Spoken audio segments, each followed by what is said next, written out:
Hello everyone, আসসালামু আলাইকুম। Welcome to my blogs. কেমন আছেন সবাই? আশা করছি সবাই ভালো আছেন। আল্লাহর অশেষ রহমতে আমরাও সবাই ভালো আছি, আলহামদুলিল্লাহ। নতুন আরও একটি ব্লগ দেখার আমন্ত্রণ জানাচ্ছি সবাইকে। আজকে সকাল থেকে ব্লগটি শুরু করছি। আজকে সকালে যেহেতু বন্ধের দিন, ঈদে মিলাদুন্নবী, তো সকালে একটু লেট করে ঘুম থেকে উঠেছি। এখন বাচ্চাদেরকে নাস্তা করাবো। তো আগের দিনে কিছু পোলাও ছিল, মাইশা বলছিল ফ্রাইড রাইস খাবে, ওই পোলাও এগ দিয়ে ফ্রাইড রাইস করে দিয়েছি মাইশার জন্য। আর আমি অ্যাজ ইউজুয়াল যা খাই তাই নিয়েছি, সাথে আমার গ্রিন টি আছে। আর সেই সাথে রিদিশার জন্য একটা সেদ্ধ ডিম আর বনরুটি নিয়েছিলাম। রিদিশা কলা দিয়ে এটা খেতে অনেক পছন্দ করে। তো একটু যেহেতু লেট করে উঠেছি, তো অলরেডি দুপুর হয়ে গিয়েছে।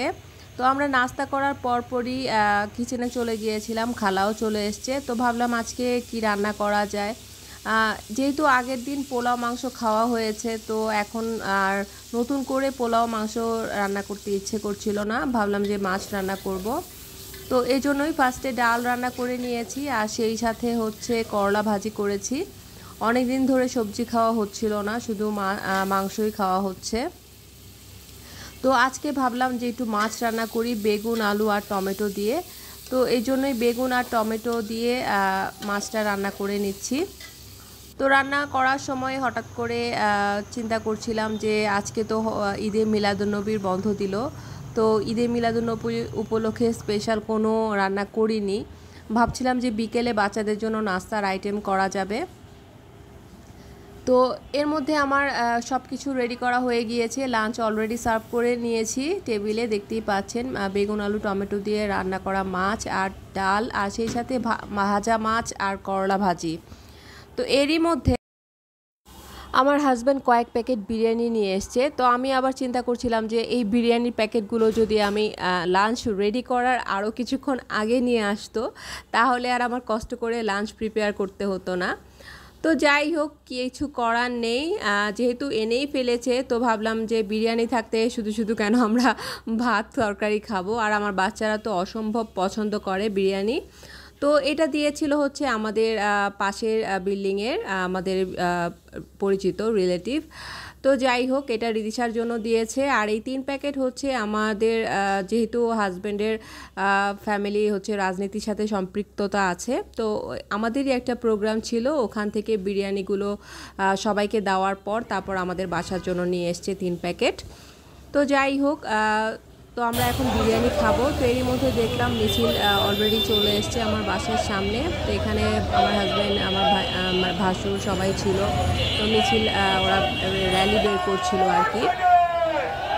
তো যাই হোক, রাজনীতিতে আমার সাথে কোনো সম্পর্ক নেই, আমি রাজনীতি থেকে দূরে থাকতে পছন্দ করি।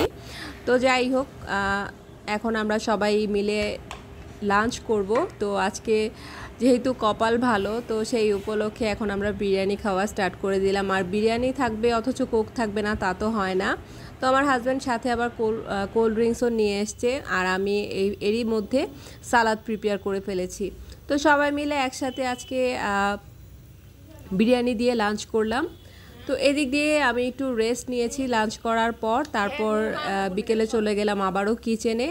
তো যেহেতু আমি নিজে আজকে ঈদে মিলাদুন্নবী উপলক্ষে বিশেষ কিছু তৈরি করিনি, তাই ভাবলাম যে এখন আমি তালের কেক তৈরি করে ফেলি। যেহেতু আমাদের হজরত মুহাম্মদ সাল্লাল্লাহু আলাইহি সাল্লামের জন্মদিন, তো সেই উপলক্ষে ভাবলাম কেননা একটা তালের কেক তৈরি করে ফেলি। আর আমার বাচ্চারাও বিকেলে নাস্তা হিসেবে এটা অনেক পছন্দ করবে। তো এদিক দিয়ে তাল দিয়ে আর সাবুদানা দিয়ে একটু ফিরনি টাইপের করে রান্না করছিলাম। এটা আমার মা করতো, আমার অনেক পছন্দের একটা খাবারের ছিল ডেজার্ট আইটেম হিসেবে। তো এদিক দিয়ে আমি তালের কেকটাও বসিয়ে দিয়েছি। তো তালের কেক বসিয়েছি, আর ওই সাইড দিয়ে আমার তালের ফিরনিটাও হয়ে যাবে। তো সব কিছু মিলিয়ে আজকে চিন্তা করছিলাম আজকে তাল দিয়েই সব আইটেম করছি। তো ভাবলাম কেননা তালের মালপোয়া পিঠাও তৈরি করে ফেলি। যেহেতু ফ্রিজ থেকে তালের রস আমি বের করে নিয়েছিলাম অনেক আগেই, তো সবগুলো অবশ্য ভালো ছিল, তাই এগুলো দিয়ে আজকে 3টা আইটেম তৈরি করে ফেললাম। তো দেখতেই পাচ্ছেন আমার কেকটা মাশাআল্লাহ অনেক সুন্দর হয়েছে, আর খেতেও অনেক মজা হয়েছিল। আর এদিক দিয়ে এখন আমি তালের মালপোয়া পিঠা তৈরি করে নিচ্ছি। আমি অনেকগুলো নারকেল দিয়েছি, নারকেল দিয়ে মালপোয়া পিঠা বানালে আমার অনেক ভালো লাগে আর খেতে অনেক টেস্ট হয়। তো এই তো আমি গোলাটা রেডি করে নিয়েছিলাম, আর একটা একটা করে ব্যাটার দিয়ে তারপর আমি মালপোয়া পিঠাগুলো তৈরি করে নিচ্ছি। আজকে সব কিছুই তাল দিয়ে তৈরি করছি, কারণ ফ্রিজে বেশি দিন আমি তালের রসটা রাখি না প্রিজার্ভ করে, যথাসম্ভব চেষ্টা করি খুব তাড়াতাড়ি খেয়ে ফেলার জন্য। তো দেখতেই পাচ্ছেন মালপোয়া পিঠাগুলো দেখতে অনেক সুন্দর করে ফুলছিল। তো এই তো আমার নাস্তা অলরেডি রেডি করা হয়ে গিয়েছে, তালের মালপোয়া পিঠা আর সেই সাথে তালের সাবুদানা ফিরনি আর সেই সাথে হচ্ছে তালের কেক। কেকটা এত মজা হয়েছিল আর এত সফট হয়েছিল যে কি বলবো। দেখতেই পাচ্ছেন উপরে নারকেল দিয়ে ডেকোরেশন করেছি, যার কারণে দেখতে আরও সুন্দর লাগছিল। আসলে সবগুলো খাবারই অনেক টেস্ট হয়েছিল, তো আমার বাচ্চারা অনেক পছন্দ করে। তো ঈদে মিলাদুন্নবী উপলক্ষে আজকে এগুলোই তৈরি করলাম। আর যেহেতু আমাদের হযরত মুহাম্মদ সাল্লাল্লাহু আলাইহি ওয়াসাল্লামের বার্থডে, আর উনি মিষ্টি জাতীয় খাবার পছন্দ করতেন, তো ওনার পছন্দ অনুযায়ী আমি চেষ্টা করলাম যে আজকে মিষ্টি খাবার আমরাও খাবো।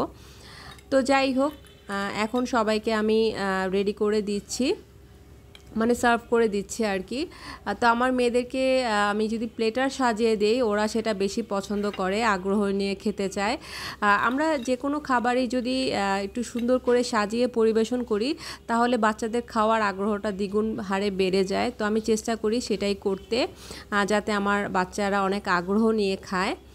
তো এই তো আজকে এই পর্যন্তই। আমার ব্লগটি কেমন লাগলো আমাকে জানাবেন, আর আমার ব্লগটি যদি ভালো লাগে তাহলে অবশ্যই আমার ব্লগটির পাশে থেকে আমাকে সাপোর্ট করবেন, বেশি বেশি করে লাইক, সাবস্ক্রাইব, কমেন্ট করবেন। আর হ্যাঁ, অবশ্যই আপনার ফ্রেন্ডস অ্যান্ড ফ্যামিলির মাঝে শেয়ার করতে ভুলবেন না যেন।